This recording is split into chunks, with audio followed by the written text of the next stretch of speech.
ꯑꯍꯥꯟꯕꯃꯛꯇꯗ ꯃꯤꯠꯌꯦꯡ ꯇꯥꯕꯤꯔꯤꯕ ꯑꯃꯗꯤ ꯇꯥꯕꯤꯔꯤꯕꯁꯤꯡꯕꯨ ꯅꯤꯔꯃꯂꯥ ꯊꯥꯡꯖꯝꯅ ꯇꯔꯥꯝꯅ ꯅꯣꯛꯆꯔꯤ ꯀꯣꯛꯅꯅ ꯈꯨꯔꯨꯝꯖꯔꯤ ꯄꯨꯗꯨꯅ ꯂꯥꯛꯆꯔꯤꯕ ꯁꯤ ꯂꯥꯏꯚ ꯐꯣꯟ ꯏꯟ ꯄ꯭ꯔꯣꯒ꯭ꯔꯥꯝꯒꯤ ꯊꯧꯔꯝꯅꯤ ꯊꯧꯔꯝ ꯑꯁꯤꯗ ꯁꯤꯖꯤꯟꯅꯖꯔꯤꯕ ꯅꯝꯕꯔ 7005707808 ꯍꯥꯏꯔꯤꯕ ꯅꯝꯕꯔ ꯑꯁꯤꯗ ꯀꯣꯜ ꯇꯧꯕꯤꯗꯨꯅ ꯑꯄꯥꯝꯕ ꯏꯁꯩ ꯈꯟꯕꯒꯤ ꯈꯨꯗꯣꯡꯆꯥꯕ ꯊꯝꯖꯔꯤ 7005707808 ꯍꯥꯏꯔꯤꯕ ꯅꯝꯕꯔ ꯑꯁꯤꯗ ꯀꯣꯜ ꯇꯧꯕꯤꯗꯨꯅ ꯑꯄꯥꯝꯕ ꯏꯁꯩ ꯈꯟꯕꯒꯤ ꯈꯨꯗꯣꯡꯆꯥꯕ ꯊꯝꯖꯔꯤ ꯉꯁꯤꯒꯤ ꯑꯍꯥꯟꯕ ꯀꯣꯂꯔ ꯂꯧꯈꯠꯆꯒꯦ ꯍꯜꯂꯣ ꯍꯜꯂꯣ ꯇꯔꯥꯝ ꯅꯣꯛꯆꯔꯤ ꯃꯤꯡ ꯂꯩꯐꯝ ꯍꯥꯏꯕꯤꯌꯨ ꯅꯤꯁꯩ ꯀꯨꯝꯕꯤꯂꯩꯔ ꯆꯧꯗꯒꯤ ꯕꯣꯔ ꯀꯧꯖꯔꯤꯅꯤ ꯁꯔ ꯕꯣꯔꯣ ꯇꯔꯥꯝ ꯅꯣꯛꯆꯔꯤ ꯀꯔꯤ ꯃꯊꯦꯜ ꯆꯥꯕꯤꯈ꯭ꯔꯦ ꯉꯁꯤ ꯉꯁꯤꯁꯤ ꯃꯤꯁ ꯍꯋꯥꯏ ꯑꯣꯏꯅ ꯆꯥꯖꯔꯦ ꯀꯔꯤ ꯏꯁꯩ ꯈꯟꯕꯤꯒꯅꯤ ꯍꯥꯏꯕꯤꯌꯨ ꯂꯂꯥꯡꯕ ꯏꯃꯣꯅ ꯁꯛꯄ ꯃꯤꯁ ꯏꯆꯦꯟ ꯇꯞꯂꯕꯤ ꯇꯨꯔꯦꯟꯒꯤ ꯏꯕꯦꯟꯁꯤꯗ ꯑꯩꯅ ꯁꯩꯍꯧꯕꯗꯨ ꯂꯩꯕ ꯑꯝꯇ ꯌꯦꯡꯕꯤꯌꯨ ꯀꯅꯥꯅ ꯁꯛꯄ ꯍꯥꯏꯕꯤꯕ ꯂꯂꯥꯡꯕ ꯏꯃꯣꯅ ꯁꯛꯄ ꯂꯂꯥꯝꯕꯨꯡ ꯏꯃꯣꯅ ꯁꯛꯄ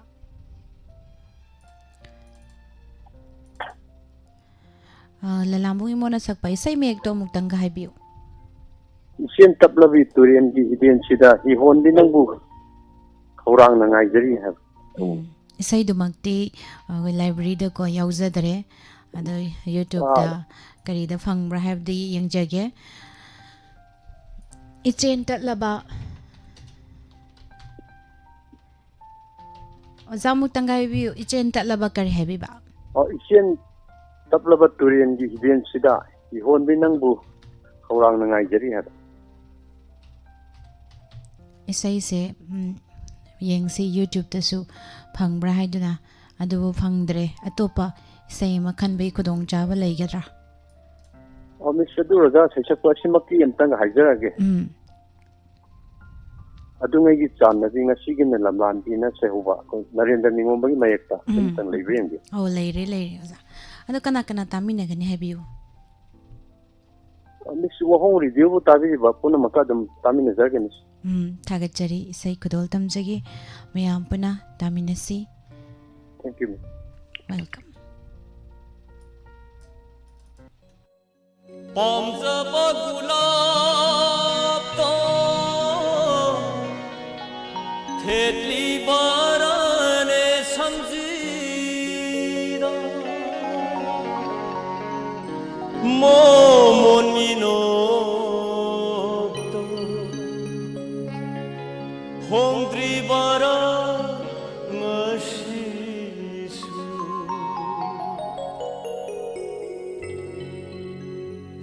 ꯑꯗꯨꯉꯩꯒꯤ ꯁꯥꯟꯅꯕꯤ ꯉꯁꯤꯒꯤꯅ ꯂꯝꯂꯥꯟꯕꯤ ꯎꯈꯤꯗꯕ ꯀꯨꯏꯔꯦꯗ ꯌꯦꯡꯖꯅꯤꯡꯕ ꯁꯛꯇꯝꯗꯣ ꯄꯥꯝꯖꯕ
ꯍꯧꯈꯔꯦ ꯉꯁꯤꯗꯤ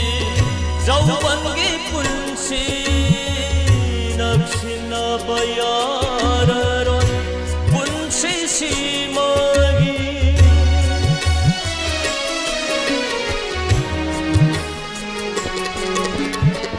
ꯍꯧꯈꯔꯦ ꯉꯁꯤꯗꯤ ꯌꯧꯕꯟꯒꯤ ꯄꯨꯟꯁꯤ ꯅꯛꯁꯤꯟꯅꯕ ꯌꯥꯔꯔꯣꯏ ꯄꯨꯟꯁꯤꯁꯤꯃꯒꯤ ꯀꯔꯤꯒꯨꯝꯕ ꯃꯇꯝꯗ ꯅꯤꯡꯁꯤꯡꯂꯛꯄ ꯃꯤꯠꯀꯨꯞꯇ ꯂꯥꯞꯅꯈꯤꯕꯒꯤ ꯃꯩꯁꯥꯗꯤ ꯐꯥꯎꯗꯕ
Tagachari Madam Sosla Okram Bosutaram Nokchari Ibung Kharam Robindro Madam Sosla Okram Nene Sabitro Ika Vichebem Sanning Tauzam Taram Nokchari Tagat Wafung Dokchari Madam Senzam Ibem Sabu Sutaram Nokchari Thoram Masida Sarugya Beba Tagachari Makatarak Pakolar Mamulo Kachagi Hello Hello, good evening, Miss. Taram phone je khara di tappi ko kitang nakshal laga wa kitang kan haibirak pa yabra Au sorry, Miss. Kari sai khan bi ga doino Miss Karo ke film gi Ranbir Thanga sakpa Kaura ge khan khaba ai gi pulsida Sindaroi khan khaba magi wa Jabuta sa Kana tamina ga doino Miss aigi akhoi inama Jenita adagi akhoi la tha talaiba adagi akhoi inaupi ama ichallamaga aduga la tha talaiba adagi wa hong senen tai ba mayam piga misoi mayam pulak ko tamina jaraga kha am sa ju sargi wakanda Gi wa kan kau lai Miss wa hong senen nga wa re aduna Miss ki ko la je phang da ba ku da phang da ba ku ida aduna Miss ai nga si phi tha da amane Miss adaina Miss ki content ta je tau jara ni Miss hoi sei kudol tam jarage mayam puna taminarasi kaurage film dagi Ranbir Thauna saklibe sei kaurage khankraba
Ngam dana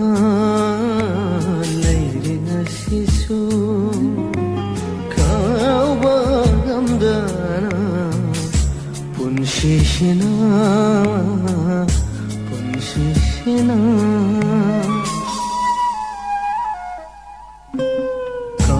गे खनख्राबा आइगे पुनशिरा निशिंगलरोय खनख्राबा नंगी वारे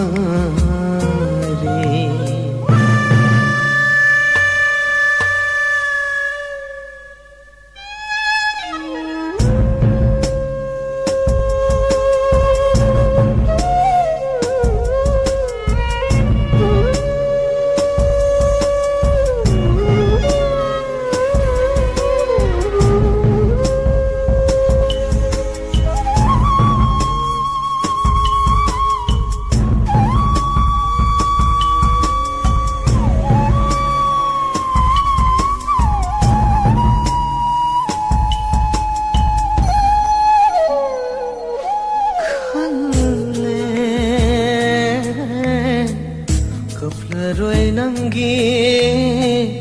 damakta lira roy kanada shunung shewari khale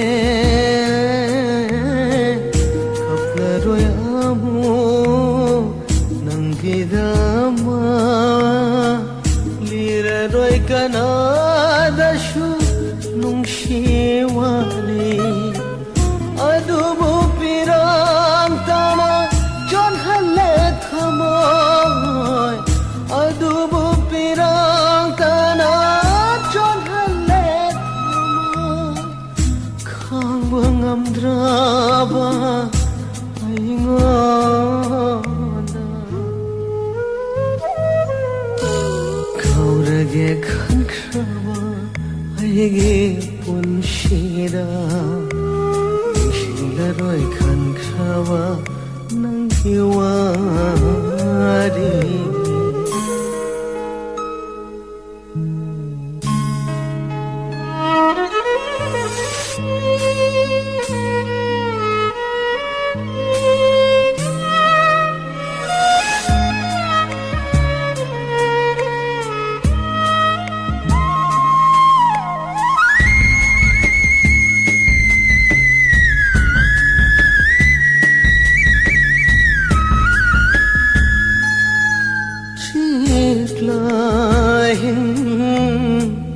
Ahin khuding hangli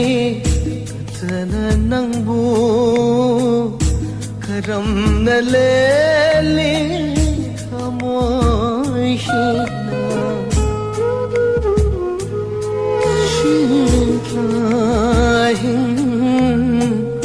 ahin khuding hangli katana nangbu karam na leli thamoy shila kabli bapun shina nahakbu kabli bapun shina nahakbu ningshila kare gumbada kaurage khankrama aige punshida ningshinglaroy khankrama nangi ware ningshinglaroy khankrama nangi ware Thagajari pumnamakpu tharomasida saruk yabiriba imai bemhal taram nokjari Thagajari cheroni ningombam taram nokjari kaka samarendra hegruzam Thagajari ninenaurim ibemhal tharomasida saruk yabiba Thagajari pumnamakpu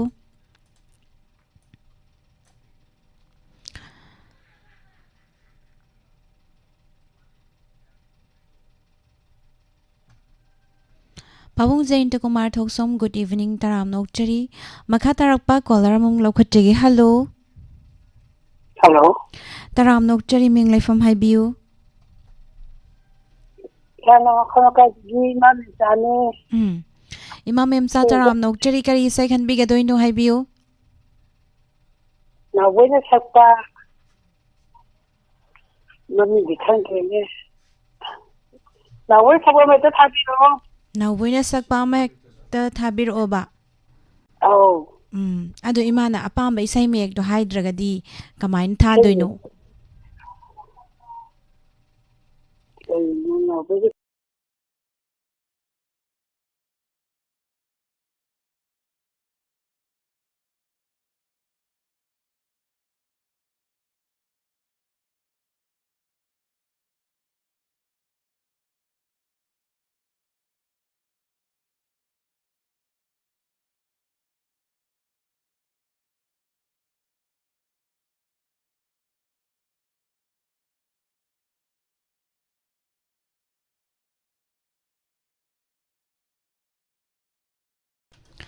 Third chari isay se hoidrom nauboygi ama hekta thabir'o haibibani ko. ꯍꯣꯏ Ado aina apamba matharadi yarabro. ꯌꯥꯏꯌꯦ ꯌꯥꯏꯌꯦ ꯅꯥꯎꯕꯒꯤ ꯍꯥꯏꯔꯗꯤ ꯌꯥꯔꯦ Hoidrom nauboygi isay adudi film Sirapunsi hariba film sidagi kapatarabra hariba film isay si thajirage koi ma adudi. ꯌꯥꯔꯦ ꯌꯥꯔꯦ ꯅꯥꯎꯕꯅ ꯍꯥꯏꯔꯗꯤ ꯌꯥꯔꯦ Adudi isay si kana taminagani haibiu. ꯁꯤꯁꯦ ꯋꯥꯍꯪ ꯚꯤꯗꯤꯑꯣ ꯇꯥꯕꯤꯕ ꯑꯗꯨꯝ ꯄꯨꯂꯞ ꯇꯥꯃꯤꯟꯅꯔꯦ ꯁꯥꯕꯤꯁꯨ ꯌꯥꯝꯅ Didi isay se thajirage mayam puna taminarasi hoidrom nauboyna sakliba isay ni Sirapunsi film dagi ko. Khudol tamjege taminasi.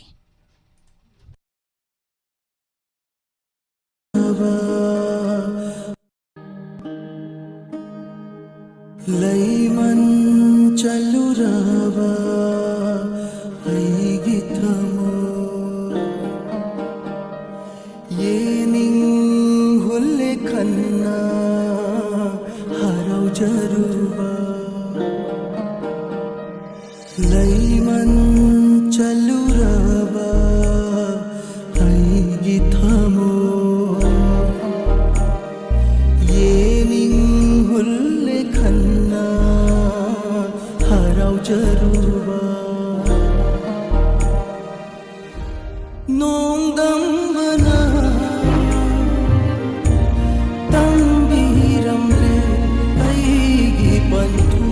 kairaba tha moise thembina malaitana kapatar baraidu tu minna kapatar baraidu tu minna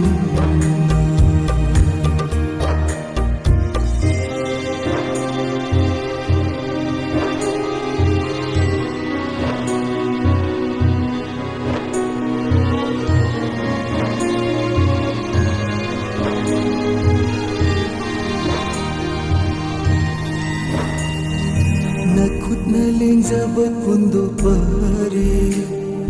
lamlan ba magi di ai foba oirani oi horani ai di thauri gi ko goi go panthau sangai tha do plamda pirang na chotla bi mai thongna yengna me ko amutan aigi mai kairona oi haurage madutana aigi panthu kaira batha moise thembina valaitana kapatar baraido tu minna kapatar baraido tu minna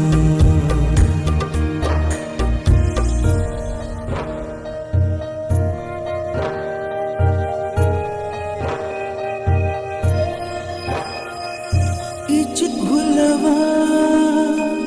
thengnaba ahingsida aige itaubu yengliba thajanam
ꯊꯥꯒꯠꯆꯔꯤ ꯄꯨꯝꯅꯃꯛꯄꯨ ꯃꯊꯪ ꯐꯖꯔꯕ ꯏꯁꯩ ꯀꯌꯥ ꯃꯌꯥꯝꯗ ꯈꯨꯗꯣꯜ ꯇꯝꯖꯔꯤ madam ꯁꯅꯥꯍꯟꯕꯤ ꯑꯣꯏꯅꯥꯝꯕꯨꯁꯨ ꯇꯔꯥꯝꯅ ꯑꯣꯛꯆꯔꯤ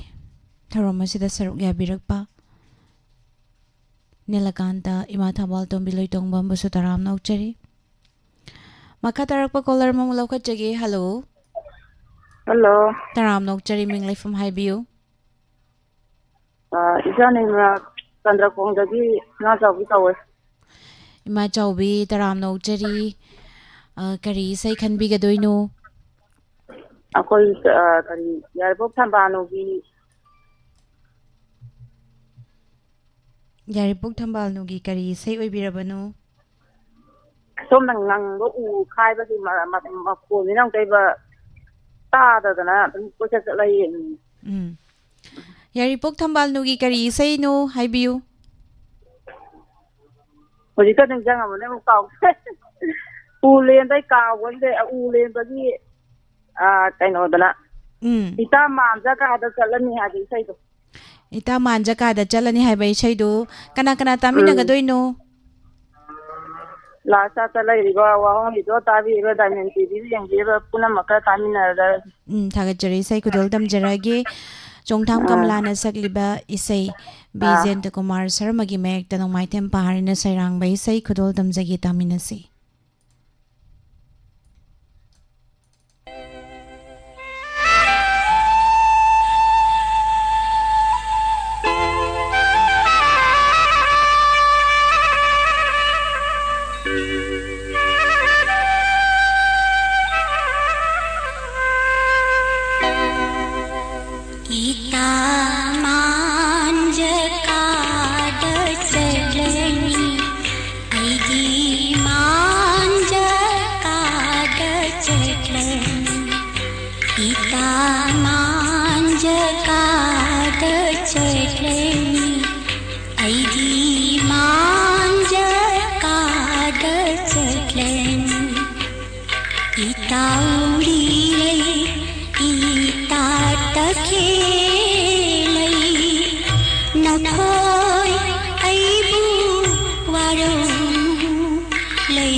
यौरक्ले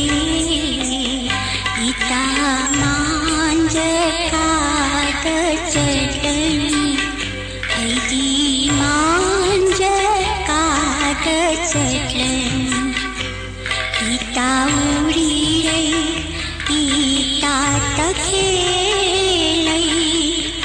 नखोय ऐ बुआरो लई हौरो चटलके इता मांजकाद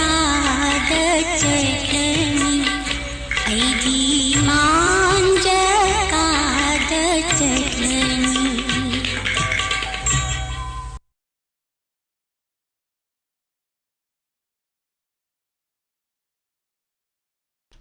थागतजरी पुमनमक पुथौरम असिदा सरुक याबिबा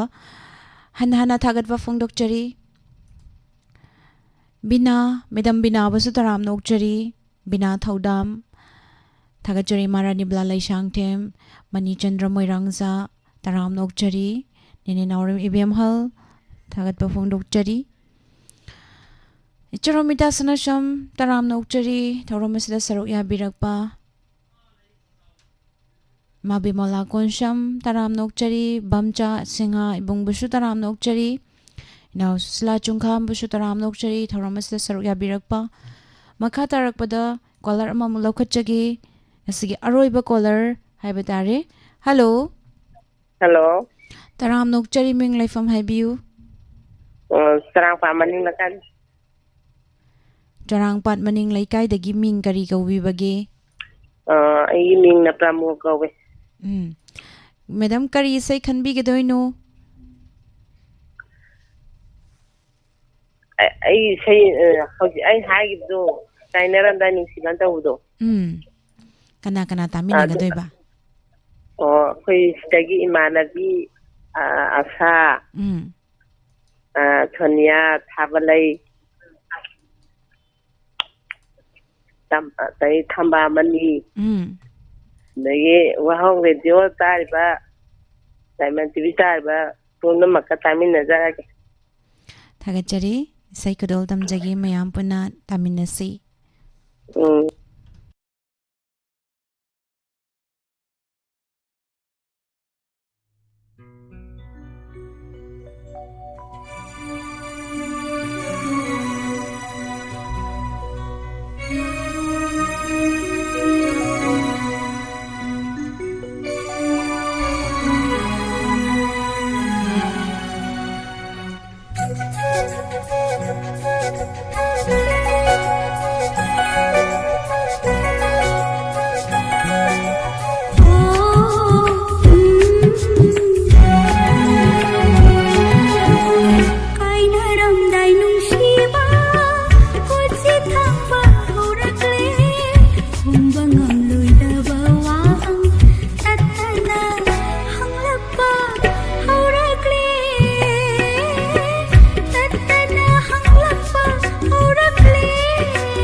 बकनाबु उरगा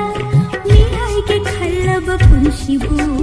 नहाकना निंजब महाकना नंबु मिराई रब मिकुका आहेन बकनाबु उरगा मिराई के खल्लब पुंशिबु नहाकना निंजब महाकना नंबु मिराई रब मिकुका छोइदना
Tagachari pumnamak po ngasigi thorom masida saruk yabiba tongan ba platform singda mijeng tabiriba pumnamak thagat pa phongdok chari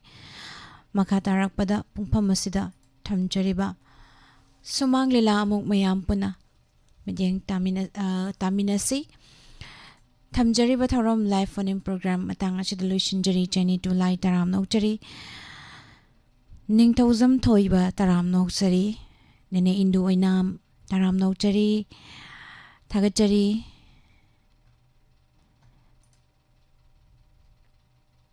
Asigi Thoramas Pumapung Pan Biriba Tongan ba platform singda mideng tabiriba punopu Nirmala Thangjamna Amukana Kurumjari